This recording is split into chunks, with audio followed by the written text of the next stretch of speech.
आकाशवाणी गोरखपुर से प्रादेशिक समाचार।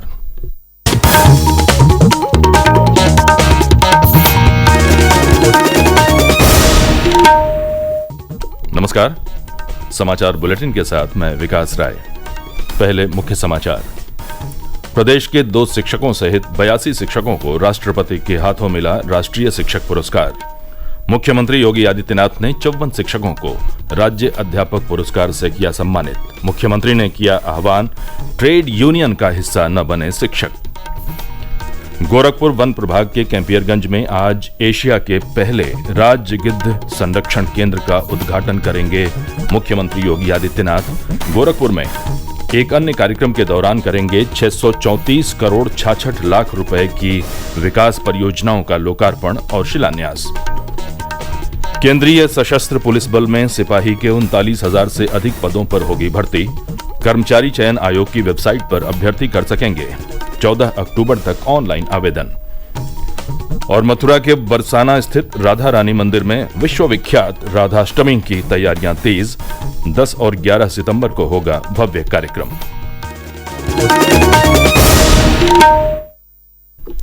अब समाचार विस्तार से। शिक्षक दिवस पर कल राष्ट्रपति द्रौपदी मुर्मू ने नई दिल्ली में 82 शिक्षकों को राष्ट्रीय शिक्षक पुरस्कार 2024 से सम्मानित किया। राष्ट्रीय शिक्षक पुरस्कार पाने वालों में उत्तर प्रदेश के मिर्जापुर के प्राथमिक विद्यालय बघेसर के रविकांत द्विवेदी और प्रतापगढ़ के मांधाता ब्लॉक स्थित उच्च प्राथमिक विद्यालय मल्लूपुर के श्याम प्रकाश मौर्य शामिल हैं। कार्यक्रम को संबोधित करते हुए राष्ट्रपति ने कहा कि शिक्षकों ने विद्यार्थियों में अध्ययन के प्रति रुचि बढ़ाने में अद्भुत प्रयास किए हैं। उन्होंने पढ़ाने के नए नए तरीके निकालने के साथ ही तकनीक का बेहतर इस्तेमाल किया है। चयनित शिक्षकों को राष्ट्रीय शिक्षक पुरस्कार के रूप में 50-50 हजार रुपए नकद, चांदी का मेडल और प्रमाण पत्र दिया गया। राष्ट्रीय पुरस्कार पाने वाले प्रतापगढ़ के मल्लूपुर के उच्च प्राथमिक विद्यालय के शिक्षक श्याम प्रकाश मौर्य परिषदीय बच्चों को प्रोजेक्टर के माध्यम से आधुनिक तकनीक का उपयोग करते हुए पढ़ाते हैं। वहीं मिर्जापुर के भगेसर स्थित प्राथमिक विद्यालय के रविकांत द्विवेदी द्वारा बनाया गया गणित का बगीचा काफी चर्चित है। उधर मुख्यमंत्री योगी आदित्यनाथ ने कल शिक्षक दिवस पर गोरखपुर में आयोजित समारोह के दौरान बेसिक और माध्यमिक शिक्षा के क्षेत्र में उत्कृष्ट शिक्षण कार्य करने वाले कुल 54 शिक्षकों को राज्य अध्यापक पुरस्कार से सम्मानित किया। पुरस्कार विजेता शिक्षकों को 25,000 रुपए का चेक और सम्मान पत्र देकर सम्मानित किया गया। इस मौके पर मुख्यमंत्री ने कहा कि एक शिक्षक समाज और राष्ट्र का निर्माता होता है। शिक्षक बनने के लिए निरंतर अभ्यास करना पड़ता है और अपने ज्ञान से दूसरे को ज्ञानवान बनाना होता है। इसलिए शिक्षक की भूमिका अत्यंत महत्वपूर्ण होती है। उन्होंने शिक्षकों से ट्रेड यूनियन का हिस्सा न बनने का आह्वान किया।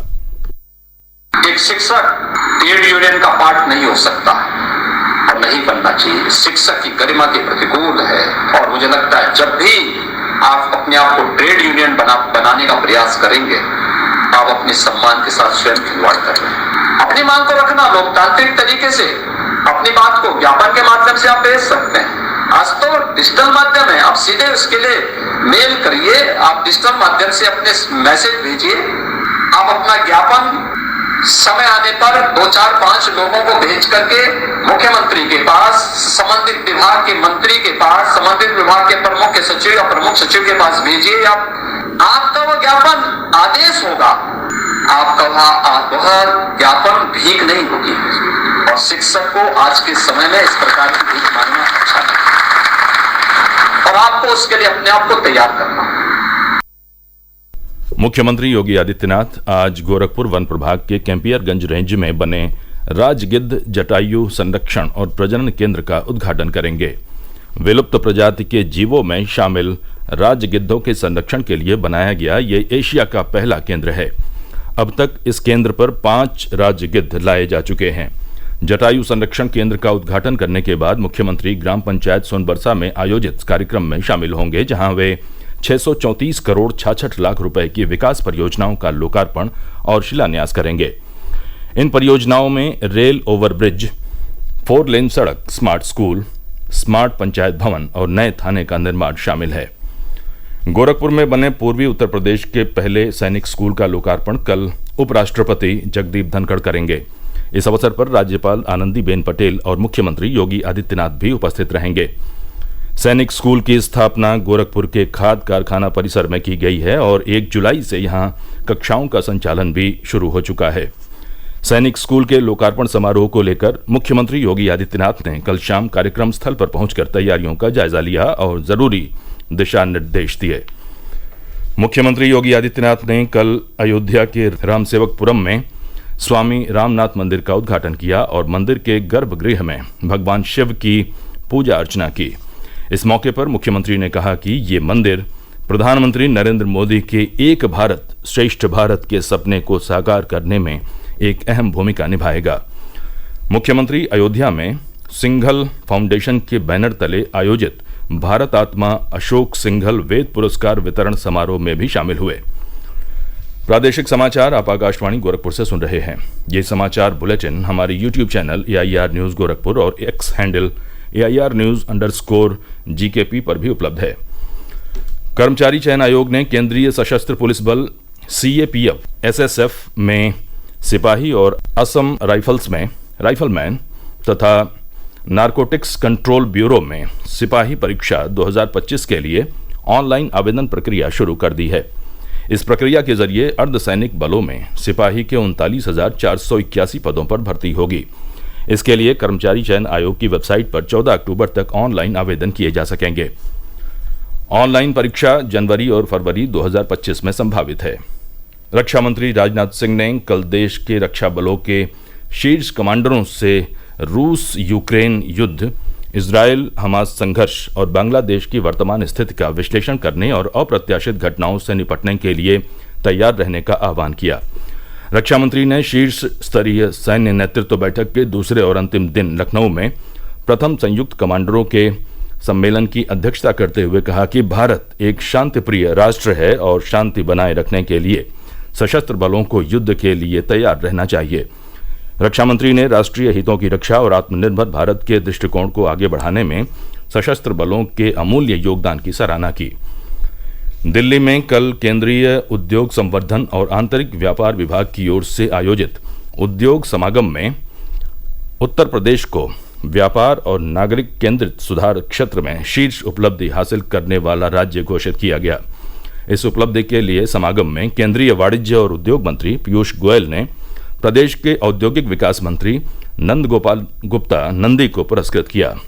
इस अवसर पर नंदी ने कहा कि मुख्यमंत्री योगी आदित्यनाथ के नेतृत्व में उत्तर प्रदेश में व्यापार और नागरिक केंद्रित व्यापक सुधार हुए हैं। दृष्टिबाधित कपिल परमार ने कल पेरिस पैरालंपिक में इतिहास रचते हुए भारत को जूडो में पहला पदक दिलाया।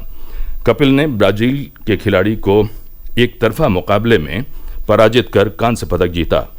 इसके साथ ही भारत के पदकों की संख्या 25 हो गई है। भारतीय खिलाड़ी अब तक 5 स्वर्ण, 9 रजत और 11 कांस्य पदक जीत चुके हैं और ये पैरालंपिक में सर्वश्रेष्ठ प्रदर्शन है। इसके पहले भारतीय टीम ने टोक्यो पैरालंपिक में 19 पदक जीते थे। मथुरा के बरसाना स्थित राधा रानी मंदिर में विश्वविख्यात राधाष्टमी की तैयारियां तेज हो गई हैं। मंदिर में 10 और 11 सितंबर को भव्य कार्यक्रम का आयोजन किया जाएगा। इसे लेकर कल जिलाधिकारी और वरिष्ठ पुलिस अधीक्षक ने बैठक कर सुरक्षा और सुविधाओं को लेकर चर्चा की। राधाष्टमी पर श्रद्धालुओं की सुविधा के लिए परिवहन विभाग ने 200 अतिरिक्त बसों के संचालन का निर्णय किया है। उधर वृंदावन के बांके बिहारी मंदिर में स्वामी हरिदास बधाई उत्सव का शुभारंभ हो गया है। मुख्य आयोजन 11 सितंबर को होगा। पति की लंबी उम्र और सुख समृद्धि की प्रार्थना के साथ सुहागिन महिलाएं आज हरतालिका तीज का व्रत श्रद्धा भाव के साथ मना रही हैं। भगवान शिव की उपासना का ये व्रत बिना अन्न और जल ग्रहण किए रहा जाता है। हरतालिका तीज व्रत को लेकर कल देर रात तक बाजारों में चहल पहल रही। कल गणेश चतुर्थी मनाई जाएगी। हालांकि चतुर्थी तिथि आज दोपहर में ही लग जाएगी, लेकिन विद्वानों का मानना है कि उदया तिथि में चतुर्थी मिलने के चलते गणेश उत्सव का शुभारंभ कल होगा। और अंत में मुख्य समाचार एक बार फिर। प्रदेश के 2 शिक्षकों सहित 82 शिक्षकों को राष्ट्रपति के हाथों मिला राष्ट्रीय शिक्षक पुरस्कार। मुख्यमंत्री योगी आदित्यनाथ ने 54 शिक्षकों को राज्य अध्यापक पुरस्कार से किया सम्मानित।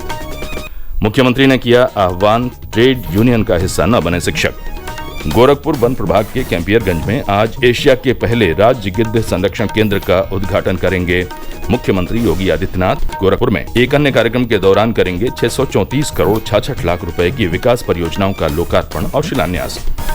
केंद्रीय सशस्त्र पुलिस बल में सिपाही के 39,000 से अधिक पदों पर होगी भर्ती। कर्मचारी चयन आयोग की वेबसाइट पर अभ्यर्थी कर सकेंगे 14 अक्टूबर तक ऑनलाइन आवेदन।